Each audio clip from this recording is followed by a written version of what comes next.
Azam secara eksklusif akan mewawancari beliau. Ikuti terus saya.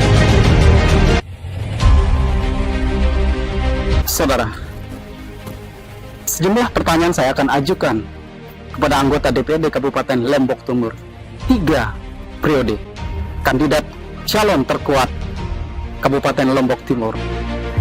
Saya Azam secara eksklusif akan mewawancari beliau. Ikuti terus saya.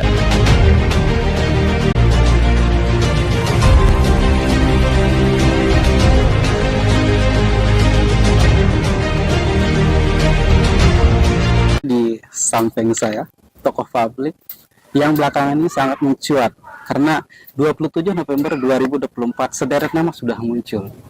Tapi kan terkuat yang ada di bawah muncul nama Bapak. Assalamualaikum Bapak. Waalaikumsalam Terima kasih sudah warahmatullahi melaporkan. wabarakatuh. Bagaimana tanggapannya?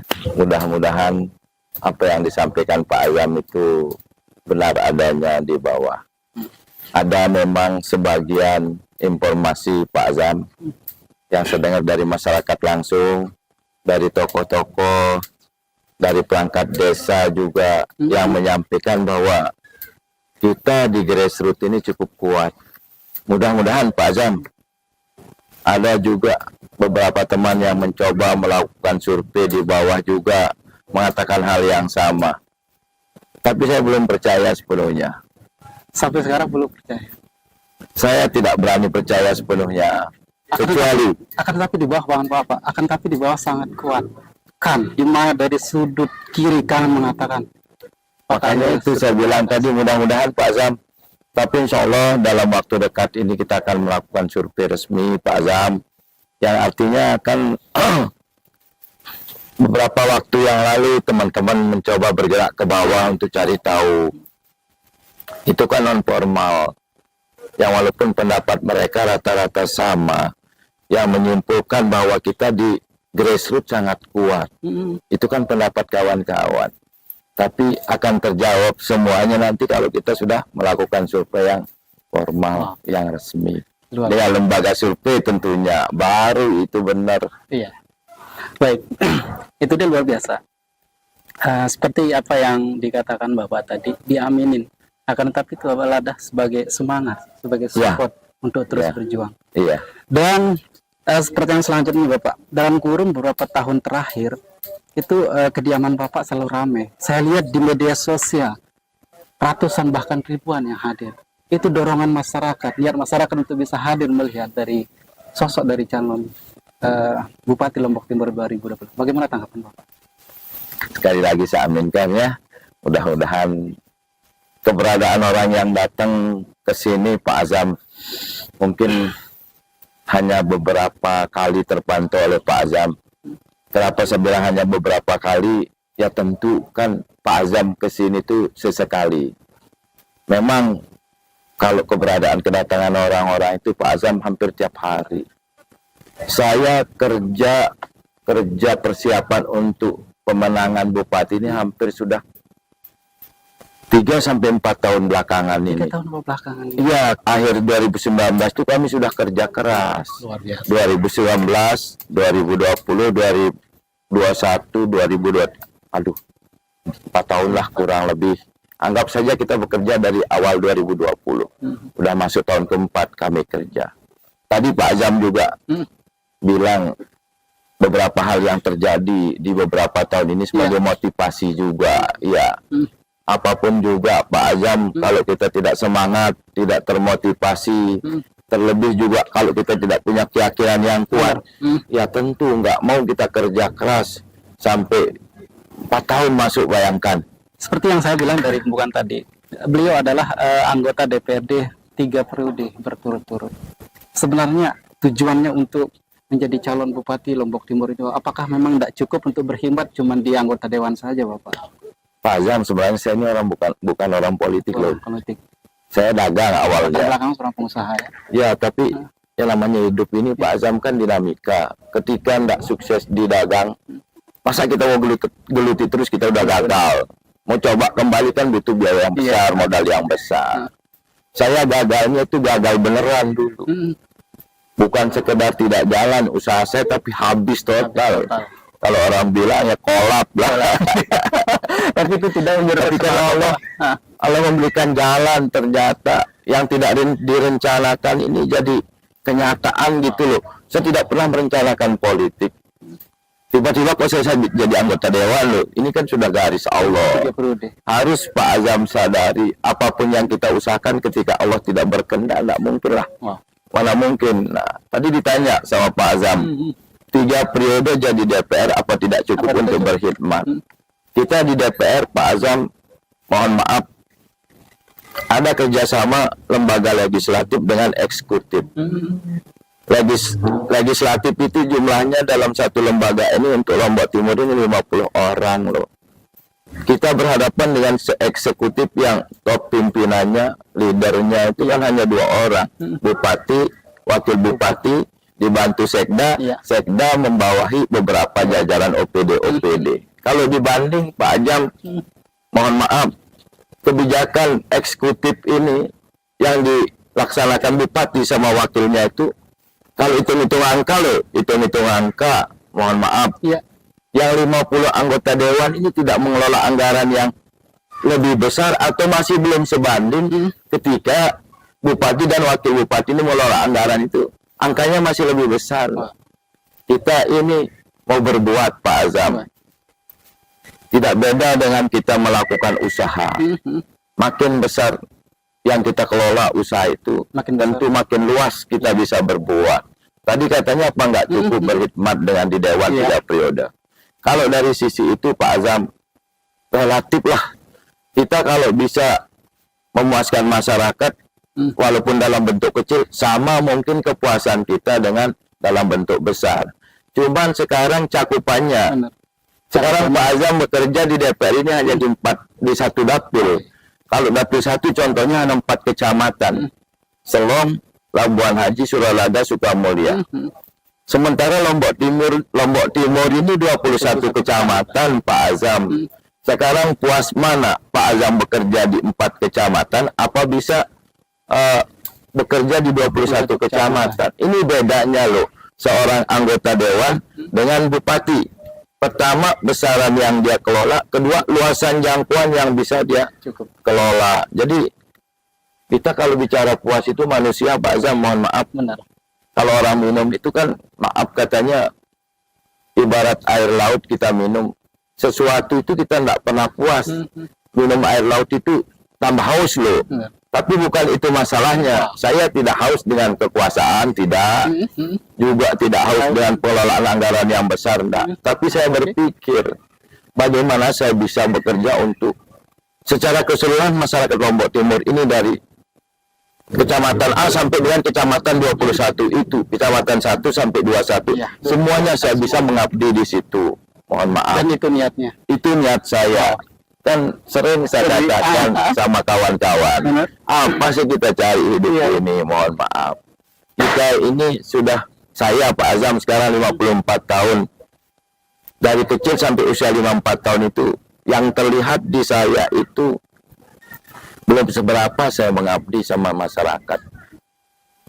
Rasanya umur ini tidak tahu kita juga ya, besok apa lusa. Tapi yang terbersit dalam pemikiran saya itu, saya di akhir-akhir usia itu harus bisa berbuat maksimal. Kalau dari dewan, saya merasa belum bisa. Tapi dari eksekutif, insya Allah akan lebih bisa berbuat untuk masyarakat. Nah, itu menarik. Kata kunci yang diberikan sama Bapak tadi itu adalah berkhidmat untuk yang lebih luas. Pertanyaan kita udah mulai masuk pertanyaan yang sedikit menggelitik di saya. Banyak orang yang mengatakan, Bapak, Pak Tamir itu apa sih sebenarnya yang dia mau kejar, padahal partainya tidak juga cukupi. Bagaimana tanggapannya Pak tentang itu? Ini politik Pak Azam ya. Banyak hal yang seharusnya tidak kita publis, kita ungkap di orang banyak. Karena ini kan proses. Saya tanya Pak Azam, Pak Azam tahu Pak Bupati yang kemarin, Pak Haji Sukiman, punya partai apa enggak? Enggak. Nah, ini satu. Luar biasa. Saya tanya, itu kan enggak punya partai, jawaban Pak Azam ya. Nah, saya sekarang punya partai tapi juga kecil, cuma satu Ya. Pak Azam. Sedangkan kebutuhannya 10. Yang ada itu cuma 9 minusnya, kayak begitu kan. Ini pertanyaan yang berulang-ulang. Pertanyaan yang berkali-kali saya dengar. Hampir kedatangan orang yang tiap malam ke sini itu mempertanyakan itu Pak Azam, bukan Pak Azam saja. Seharusnya memang saya tidak perlu jawab. Saya senyum, tapi karena penasaran. Saya tanya kembali Pak Azam sekarang. Siapa yang sudah tuntas partainya di antara kandidat-kandidat ini? Belum. Nah, ada. kenapa tidak dipertanyakan orang? Kok Pak Tanwir saja yang dipertanyakan? Calon A juga dia belum cukup. Dia punya seumpama 6 kursi, masih perlu 4 kursi. Yang lain punya 5 kursi, masih perlu 5 kursi lagi. Tidak ada yang cukup kok, Pak Azam. Mohon maaf. Tapi saya ibaratkan, mohon maaf. Menuju ke apapun, rencana apapun yang kita tuju, Pak Azam. Jangan lupa loh, campur tangan yang Maha Kuasa. Campur tangan Allah, itu utama. Kadang orang nggak sadar, mohon maaf Pak Azam. Kalau saya melakukan sesuatu itu, sebelumnya ada tanda-tanda yang saya lihat, mohon maaf. Kita kalau nggak belajar dari pengalaman, nggak melihat petunjuk atau tanda-tanda yang ada itu, kan nggak jelas apakah kita akan sukses apa enggak terhadap tujuan itu, mohon maaf. Nggak berani kalau saya spekulasi seperti itu, mohon maaf. Terserah kalau persyaratannya sekarang Pak Azam, mohon maaf. Kalau ada rencana mau ke Mataram, yang terpikir apa? Kan kendaraan. Nggak mungkin, nggak kan? Ya, kalau emang Pak Azam rencana mau ke Mataram, Pak Azam sendiri nggak punya kendaraan untuk ke Mataram, entah mobil atau motor, entah itu pakai Cidomo Pak Azam. Walaupun lambat-lambat yang penting sampai asal selamat. Ya pasti terpikir dulu. Saya besok hari Senin mau ke Mataram. Bapak berada di hari Sabtu lagi sehari, bisa saja Bapak bilang, Pak Tanwir saya telepon Pak Tanwir dulu, kata Pak Azam sama istri Pak Azam. Apa mak, kita mau ke Mataram besok, saya tidak punya kendaraan, telepon Pak Tanwir dulu, kita pinjam kendaraannya. Ya, setiap rencana itu pasti kita pikirkan persiapan, nggak mungkin lah. Enggak. Terakhir Bapak, ini juga mencuat karena ada beberapa calon sudah malah mendeklarasikan, udah di pamflet itu pasangannya si A, si B, tapi sampai sekarang Bapak belum menentukan siapa wakilnya. Tanggapan Bapak? Itu sama aja pertanyaan ini Pak Azam. Buat saya ini pertanyaan basi semua. Selain orang menggoda, saya anggap ini saya digoda, Pak. Mana partai politiknya Bapak? Bahkan ada yang mengaku salah satu kandidat PBB dia yang pakai. Nggak apa-apa Pak Azam, sah-sah saja. Ini kan kita nggak tahu. Saya orang PBB, yang lain orang PBB. Dia mengklaim boleh-boleh aja. Siapa tahu benar nanti dia pakai PBB. Sebaliknya juga kalau emang rezeki saya yang pakai juga. Siapa yang bisa menghalangi? Mohon maaf Pak Azam. Semua ini punya schedule. Kapan kita akan mempersiapkan partai itu ada schedule-nya. Sama ibarat kita, mohon maaf Pak Azam. Sekarang Pak Azam mau ke Mataram hari Senin. Paling idealisnya kan antara Sabtu atau Minggu Pak Azam persiapkan kendaraan itu. Masa Senin loh Pak Azam. Seminggu sebelumnya Pak Azam harus kasak-kusuk cari kendaraan. Kan nggak enak lama-lama pegang kendaraan orang belum mau berangkat ke Mataram. Itu juga di partainya schedule. Kapan saat yang tepat itu harus juga kita hitung. Ngapain lama-lama, ini 27 Agustus pendaftaran loh. Tentang partai dan wakil. Tentu di sebelum tanggal itu Pak Azam. Sekarang bulan apa Pak Azam? Bulan Maret, April, Mei, Juni, Juli. Itu pun di Agustus di akhir. Saya berpengalaman loh ketika mengawal Pak Sukiman. Kapan saat momen yang tepat kita mengambil partai. Sama ibarat kapan kita mau berangkat ke tempat tujuan. Di situ kita mempersiapkan kendaraannya. Itu schedule. Mohon maaf. Kedua juga Pak Azam ini. Kalau bukan Pak Azam, saya ketawa. Kenapa kok nanyakan wakil saya? Karena memang pertanyaan ini lah Pak muncul dari masyarakat bahwa siapa sih? Karena seperti yang saya bilang tadi itu. Kembali saya tanya Pak Azam, potong maaf, nggak usah berbelit-belit kita. Saya tanya Pak Azam, yang clear siapa pasangannya? Ada mungkin digambar, ya, ya digambar, digambar ya. di media, mohon maaf. Satu pasangan yang mengatakan dirinya kuat untuk keliru itu politik ini dinamis, Pak Azam. Mohon maaf. Dan mohon maaf juga, sehebat apapun kita di politik ini, kita tidak bisa beranalisa kita pasti sukses. Belum tentu, karena masih ada orang lain yang punya pengaruh juga di samping dan di sekitaran kita. Si A misalnya mengklaim dia partainya besar, tinggal nyari sedikit saja untuk dapat, dan dia sudah mengklaim pasangannya. Siapa yang tahu apa besok ada enggak? Udah pasti enggak? Apa ada yang jamin dia akan tetap solid? Pengalaman, ada kandidat A, enggak usah disebut nanti jadi fitnah, mendeklarasikan dirinya di depan ribuan orang. Sekarang mana? Tenggelam. Apakah di tengah laut, apa di tengah hutan? Hilang pasangan yang sudah mendeklarasikan dirinya di depan ribuan orang. Mohon maaf. Apalagi kalau pasangan yang sekedar mendeklarasikan dirinya di media sosial, buktinya mana? Pak Azam, mohon maaf. Ini dulu pertama. Tapi kita tidak usah lihat orang, mau orang pasti, mau orang nggak pasti. Jangan jadi acuan kita, tapi schedule kembali. Kapan momennya tepat untuk mencari pasangan? Ada waktunya. Ada waktunya tentunya Pak Azam sebelum pendaftaran. Tapi saya lebih berpikir begini Pak Azam. Ini gaya besar. Menyusun rumah tangga kecil saja kita perlu perencanaan yang matang deh. Apalagi nih membangun rumah tangga ini Lombok Timur loh. Kita belum mencetak anak, mungkin di rencana rumah tangga kita itu punya anak 2 atau 3 aja Pak Azam rencana kita punya anak. Tapi kita menyusun schedule itu, perencanaan perkawinan ini kapan tepatnya, di mana kita mau bergaul, mohon maaf berapa yang kita undang, mohon maaf Pak Azam. Ke depan setelah berumah tangga itu mau beli BTN di mana, mau tinggal dengan siapa, itu adalah semua kecil. ini baru rumah tangga, kita berusaha untuk sematang mungkin perencana. Jadi kehidupan rumah tangga yang bahagia, itu rencana kita. Walaupun nanti menemukan liku-liku itu kan yang di atas yang tahu. Apalagi ini kita memimpin Lombok Timur, Pak Azam. 1,3 juta. Karena Kabupaten Lombok yang akan Bapak pimpin, anggap 1,3 juta anak Bapak. Bayangkan berapa rumah tangga itu yang akan menjadi anak Bapak, Bapak ini. Nah, ini kan harus dipikirkan dengan baik juga. Apa tujuan Pak Azam jadi bupati misalnya? Mohon maaf. Kalau sekedar Pak Azam ingin pengakuan dari masyarakat, saya harus jadi bupati biar masyarakat memandang saya seperti apa. Saya harus jadi bupati itu kan tujuan yang salah. Kedua, mungkin Pak Azam berpikir, saya jadi DPR, ternyata penghasilan saya tidak sesuai masih dengan kebutuhan saya.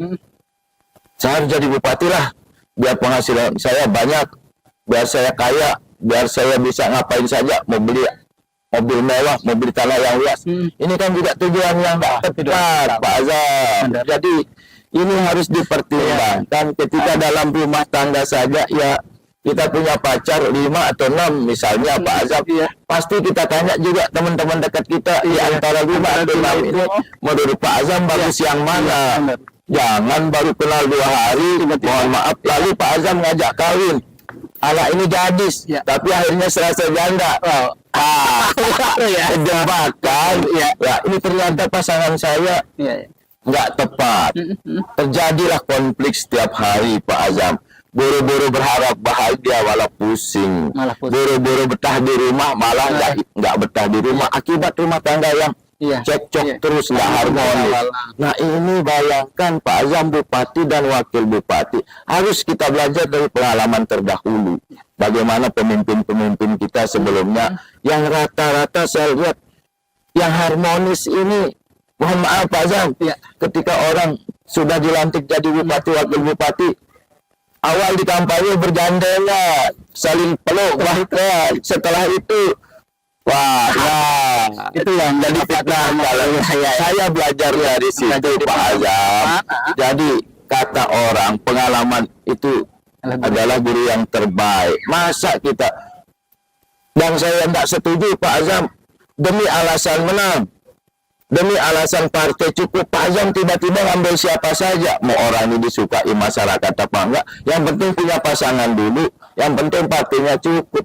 Ngapain? Kalau saya dari awal berkomitmen, Pak Azam, kalau tidak karena keberadaan saya jadi pemimpin Lombok Timur, kalau dikehendaki sama Allah, ngapain saya nyalon kalau tidak bisa membuat Lombok Timur ini lebih baik?